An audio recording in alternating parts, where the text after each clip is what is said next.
أعوذ بالله السميع العليم من الشيطان الرجيم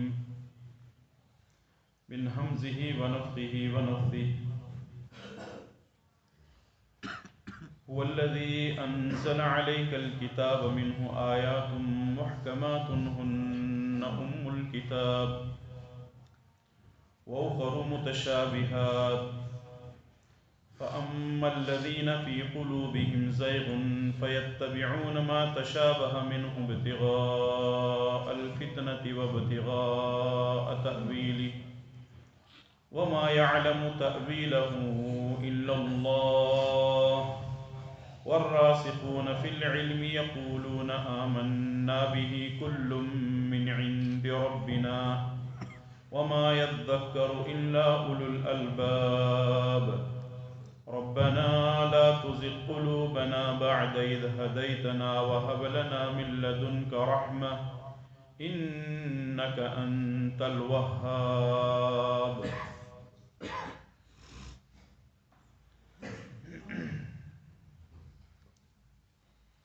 حضرین محترم، یہ سورہ آل عمران کی آیت نمبر 7 اور 8 ہے۔ اللہ تبارک و تعالی نے آیت نمبر 7 میں قرآن کریم میں 2 طرح کی جو آیتیں ہیں اس کا ذکر فرمایا ہے۔ وہ کون سی آیتیں ہیں؟ هو الذی انزل علیک الکتاب، اللہ تعالیٰ وہ ہے جس نے آپ پر کتاب کو نازل کیا۔ منہ آیات محکمات، اس میں محکم آیتیں ہیں۔ ہن الکتاب، اور یہ الکتاب ہیں یعنی اصل کتاب ہیں۔ وَأُخَرُ مُتَشَابِهَاتٌ، اور دوسرے اس میں متشابہ آیتیں ہیں۔ سب سے پہلے ہم اس کو سمجھنے کی کوشش کرتے ہیں۔ قرآن کریم میں جو 2 طرح کی آیتیں ہیں، ایک ہے محکم جس کو اللہ تعالیٰ نے الکتاب کہا ہے، اور دوسرے ہے متشابہات۔ محکم آیتیں کس کو کہتے ہیں؟ محکم آیتیں جو بالکل واضح ہیں، جو ہر کسی کی سمجھ میں آ سکتی ہیں اور اس میں کوئی شک و شبہ نہیں ہے، جیسے حلال و حرام کی آیتیں ہیں، امر و نہی کی آیتیں ہیں، احکام اور مسائل ہیں کہ یہ کام کرو یہ کام مت کرو۔ یہ بالکل واضح آیتیں ہیں۔ اگر کوئی آدمی قرآن کریم کو ترجمے کے ساتھ پڑھتا ہے یا تفسیر کے ساتھ سمجھنے کی کوشش کرتا ہے تو ایک عام آدمی کو بھی وہ تمام چیزیں اس کی سمجھ میں آ جاتی ہیں۔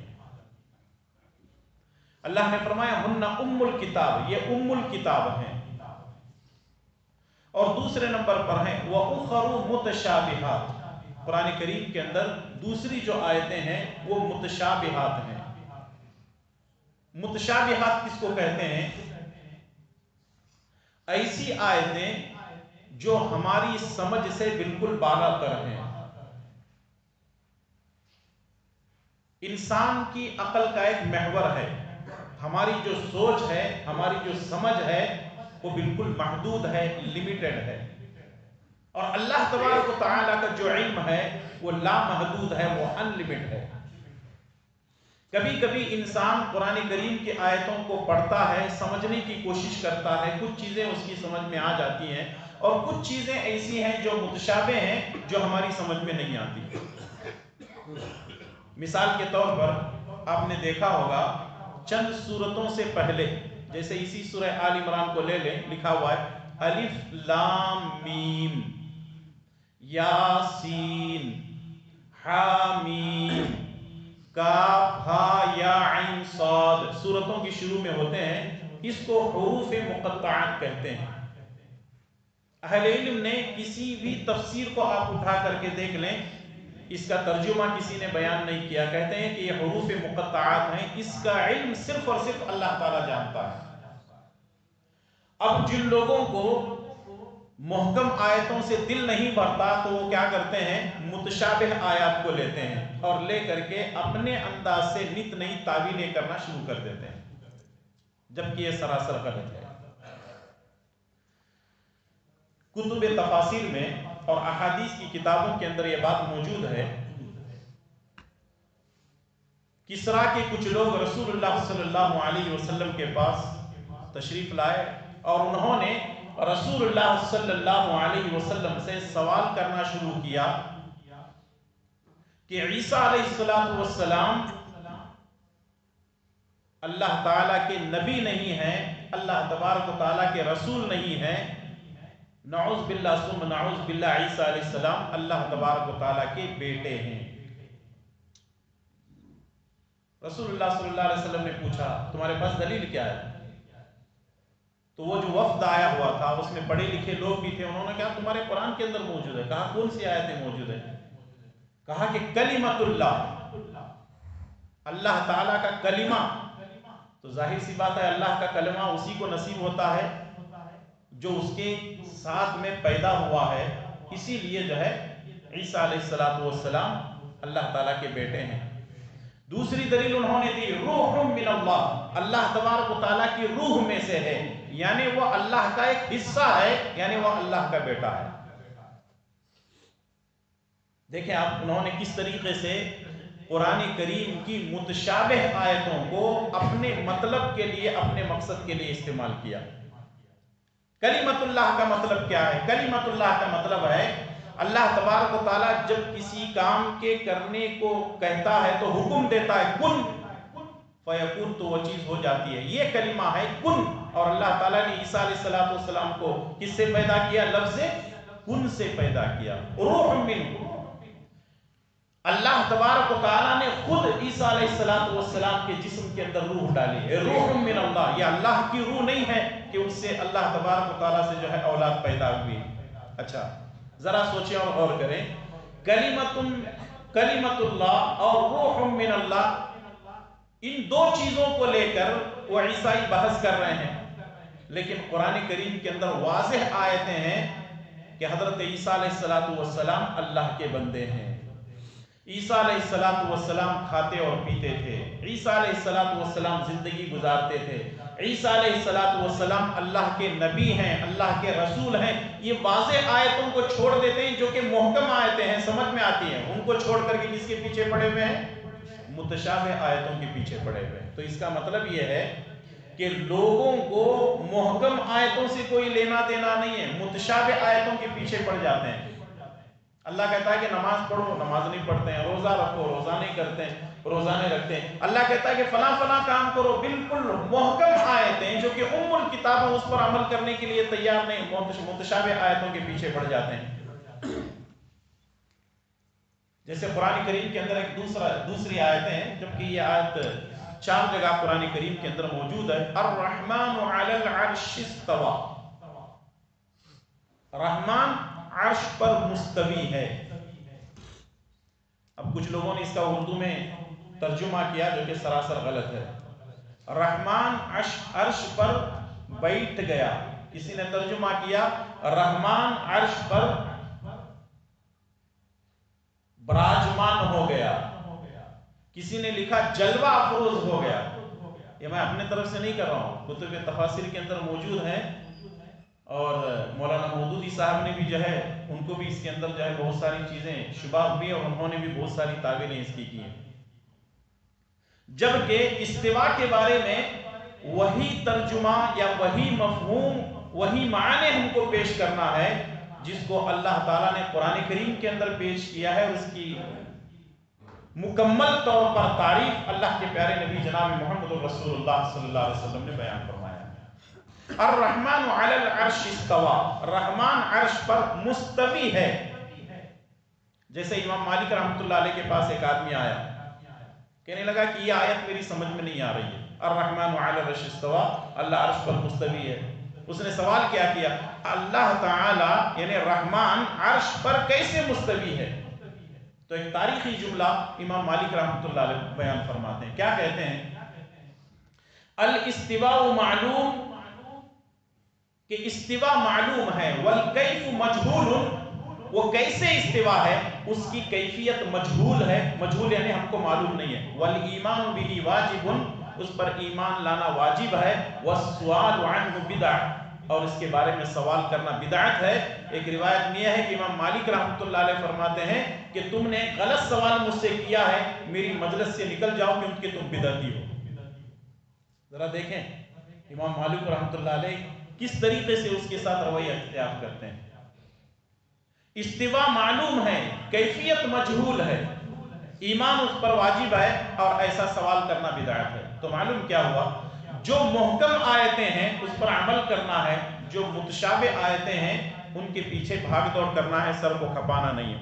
فَأَمَّا الَّذِينَ فِي قُلُوبِهِمْ زَيْغٌ، اب دیکھیں یہاں کتنی پیاری بات اللہ تعالیٰ کہہ رہا ہے، فَأَمَّا الَّذِينَ فِي قُلُوبِهِمْ زَيْغٌ، جن کے دلوں کے اندر کجی ہوتی ہے، جن کے دلوں میں ٹیڑھا پن ہوتا ہے، فَيَتَّبِعُونَ مَا تَشَابَهَ مِنْهُ ابْتِغَاءَ الْفِتْنَةِ وَابْتِغَاءَ تَأْوِيلِهِ، تو وہ لوگ کیا کرتے ہیں، متشابہ کے پیچھے بھاگتے ہیں، متشابہ آیتوں کے پیچھے جاتے ہیں، محکم آیتوں کے بارے میں نہیں کرتے۔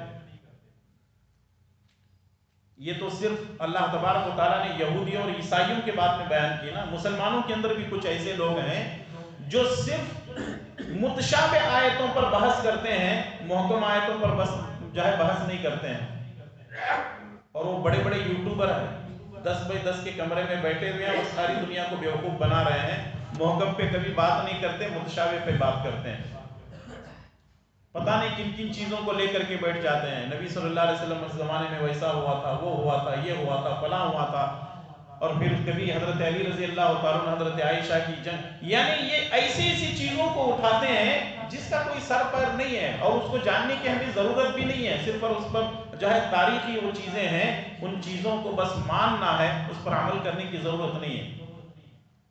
اور کبھی کبھی ایسا ہوتا ہے کہ اہل علم جو ہے کسی چیز کو چھپاتے ہیں، کسی چیز کو چھپاتے ہیں تاکہ کوئی فتنہ نہ ہو، فساد نہ ہو، کہیں گڑبڑ نہ ہو۔ کتنی ایسی حدیثیں ہیں جو صحابہ اکرام نے اس کو چھپائے رکھا، لیکن مرنے سے پہلے انہوں نے کہا کہ یہ امانت ہے اس لیے میں بول کر کے مر رہا ہوں۔ لیکن کچھ لوگ ایسے یوٹیوبر بیٹھے ہوئے ہیں جن کو سر اور پیر کا پتہ نہیں ہے، اور اس طریقے سے محکم آیتوں کو جو ہے پیش کرنے کے لیے تیار نہیں ہے، اور متشابہ آیتوں کو لے کر کے بیٹھے ہوئے ہیں۔ اور مسلمانوں کے اندر کچھ علماء بھی ایسے ہیں، علماء ان کو کیا کہیں گے، جہلا ایسے ہیں جو قرآن کریم کی محکم آیتوں کو چھوڑ کر متشابہ آیتوں کو لے کر کے پڑھے ہیں۔ مقصد کیا ہے، فتنہ پیدا کرنا اور اس کی نت نئی تعویل کرنا اپنے انداز سے، جبکہ اپنے انداز سے تعویل کو پیش کرنے کی ہم کو اجازت نہیں ہے۔ وَمَا يَعْلَمُ تَأْوِيلَهُ إِلَّا اللَّهُ، جبکہ اس کی جو تعویل ہے، اس کا جو علم ہے، سوائے اللہ تعالیٰ کے کوئی نہیں جانتا ہے۔ والراسخون فی العلم، جو اہل علم ہے وہ کیا کہتے ہیں، یقولون، کہتے ہیں، آمنا بہ کل من عند ربنا، کہتے ہیں کہ سب کچھ ہمارے رب کی طرف سے ہے، ہمارا اس پر ایمان ہے۔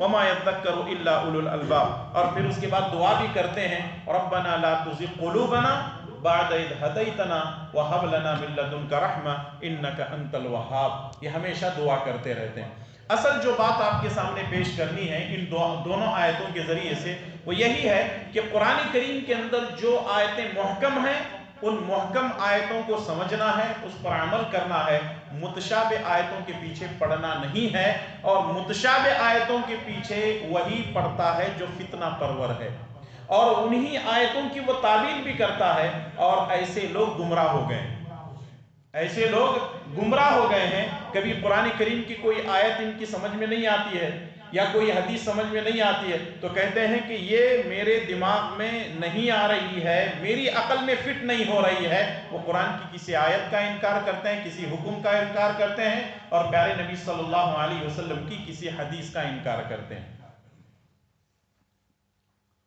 ابھی آپ نے نام سنا ہوگا شکیل بن حنیف، اس کا فتنہ بہت زور و شور سے چل رہا ہے۔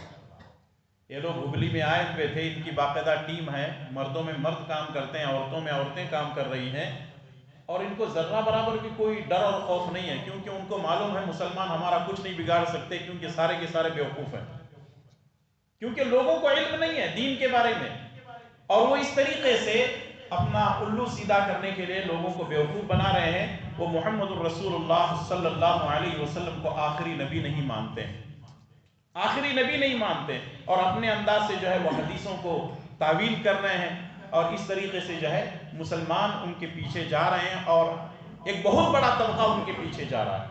تو ان حالات میں ضرورت اس بات کی ہے کہ محکم آیتوں پر عمل کرنے کی کوشش کریں، اور جو متشابہ آیتیں ہیں ان متشابہ آیات سے اپنے آپ کو بچائیں تاکہ ہم اپنے ایمان کی حفاظت کر سکیں۔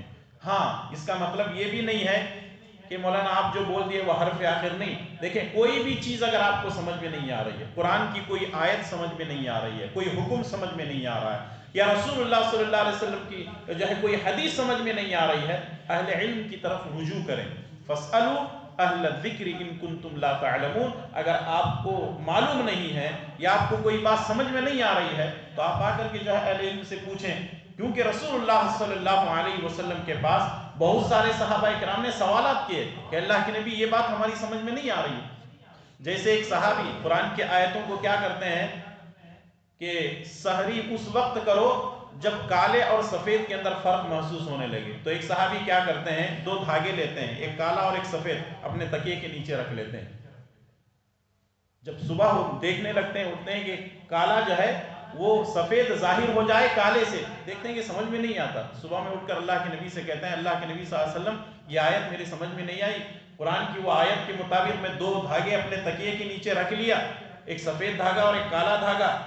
نبی صلی اللہ علیہ وسلم مسکراتے ہیں اور کہنے لگتے ہیں سفید اور کالے سے مراد دن اور رات ہے۔